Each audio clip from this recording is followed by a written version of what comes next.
पुरुषार्थ अर्थात परिश्रम या मेहनत। जो व्यक्ति अपने जीवन में परिश्रम करता है वह अपने जीवन की हर ऊंचाइयों को प्राप्त करता है। जो भाग्य के सहारे बैठा रहता है और कुछ भी प्राप्त नहीं कर सकता। भाग्य कोई पूर्व निर्धारित नहीं होता, ये हमारे कर्म के आधार पर बनता है। लक्ष्मी भाग्य से मिलती है, सरस्वती परिश्रम से, और मुक्ति लक्ष्मी पुरुषार्थ से मिलती है। तो परिश्रम और पुरुषार्थ में क्या अंतर है? लक्ष्मी भाग्य से मिलती है, सरस्वती परिश्रम से, और मुक्ति लक्ष्मी पुरुषार्थ से मिलती है। यहाँ परिश्रम और पुरुषार्थ में आपने अंतर जाना है। देखा जाए तो परिश्रम भी एक पुरुषार्थ है, लेकिन जब हम कोई कार्य बाहरी कार्यों के लिए करते हैं तो उसे मेहनत परिश्रम के रूप में कर देते हैं, और जो परिश्रम हम अपनी आत्म साधना के लिए करते हैं उसमें परिश्रम नहीं पुरुषार्थ होता है। परिश्रम और पुरुषार्थ में मुझे एक बारीक अंतर यह भी दिखता है कि परिश्रम में श्रम करने से पसीना आता है, थकान होती है, और पुरुषार्थ में किए गए जाने वाले श्रम से अंदर का उत्साह बढ़ता है, थकान मिटती है। इसलिए मुक्ति हमें परम आनंद को दिलाती है और संपत्ति हमें थका डालती है। लक्ष्मी भाग्य से मिलती है, सरस्वती परिश्रम से, और मुक्ति लक्ष्मी पुरुषार्थ से मिलती है। तो परिश्रम और पुरुषार्थ में क्या अंतर है? लक्ष्मी भाग्य से मिलती है, सरस्वती परिश्रम से, और मुक्ति लक्ष्मी पुरुषार्थ से मिलती है। यहाँ परिश्रम और पुरुषार्थ में आपने अंतर जाना है।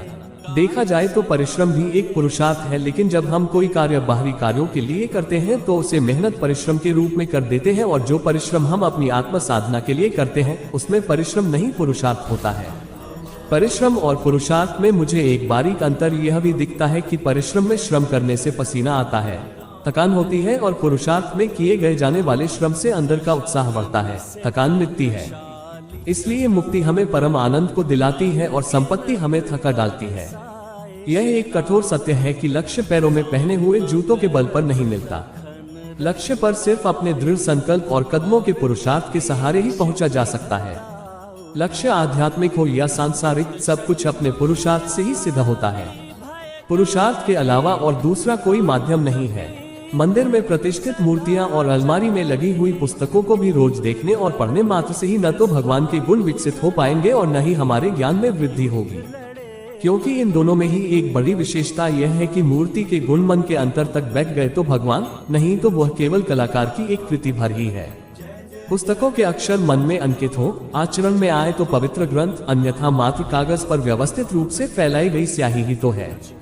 कागज पर जब कोई चित्रकार तुलिका से रंग लगाता है तो वह सुंदर और आकर्षक छवि बन स्वयं को आत्मसंतोष और दूसरों को भी प्रफुल्लता प्रेरणा प्रदान करती है।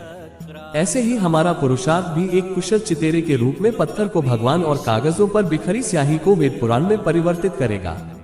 हजारों मील की चर्चा करने वाले भी बिना एक कदम चले आगे नहीं बढ़ पाते। संस्कृत साहित्य के भास्कर महाकवि कालिदास जिस प्रकार महाकवि बने, वह एक प्रचंड पुरुषार्थ और दृढ़ संकल्प बल की गाथा है। ऋग्वेद में कहा है कि समर्थ बनो, अपने कार्य को पूरा करो और नीति नियम पूर्वक अपना जीवन यापन करो। भाग्य सबके हाथ में होता है, लेकिन हम चूंकि अपनी जिम्मेदारी के एहसास से दूर होते हैं, इसलिए इसकी कहानी हमें ज्यादा आकर्षित करती है। इसीलिए हम भाग्य को जानने के प्रति हर वक्त संजीदा रहते हैं। लेकिन जिन्हें अपने पुरुषार्थ पर भरोसा होता है वह भाग्य पर नहीं बल्कि खुद के भरोसे पर ज्यादा ध्यान देते हैं। हमारे आचरण और कर्मों के अनुसार हमारे भाग्य का निर्धारण हम स्वयं करते हैं, न कि कोई दूसरी अलौकिक शक्ति। किसी की कोई मजाल नहीं है कि वह अपने मार्ग पर बढ़ रहे राहगीर को रोक सके। वेलिंगटन अपने संकल्प और आचरण के बल पर लंदन का मेयर बना। हेनरी कैचर 13 वर्ष की उम्र से नौकरी की तलाश में भटकता रहा। कोई उसे नौकरी नहीं देता था। फिर उसने खुद उद्योगपति बनने का संकल्प किया। प्रचंड हिम्मत और अथक पुरुषार्थ से 58 वर्ष की उम्र में उसका औद्योगिक साम्राज्य 50 देशों में फैल चुका था। भाग्य एक किताब है जिसमें लिखा तो है, परंतु बिना पढ़े न तो वह समझ आएगी, न उसका ज्ञान मिलेगा और न ही उसका फल। ये पढ़ना ही कर्म है, पुरुषार्थ है, जिसे भाग्य की चाबी कहते हैं। भाग्य एक रास्ता है, उस रास्ते पर जो हमने फैसले लिए और जो किया वही पुरुषार्थ हमारे जीवन को नियंत्रित अथवा सुव्यवस्थित करता है। भाग्य एक अदृश्य की लिपि है और लक्ष्य पूरा करने के लिए अपनी समस्त शक्तियों द्वारा परिश्रम करना पुरुषार्थ है। सफलता का रास्ता मेहनत से होकर ही जाता है, इसके लिए कोई अन्य विकल्प नहीं है। पसीने की बूंदों से मिली सफलता न केवल अनमोल है बल्कि यही समाज के लिए उदाहरण भी बनती है। कर्म अगर सही दिशा में हो तब भाग्य का साथ मिलना ही है। व्यक्ति अपने प्रयास, पुरुषार्थ, पराक्रम से धर्म के मार्ग पर चलकर परमात्मा को भी प्राप्त कर लेता है।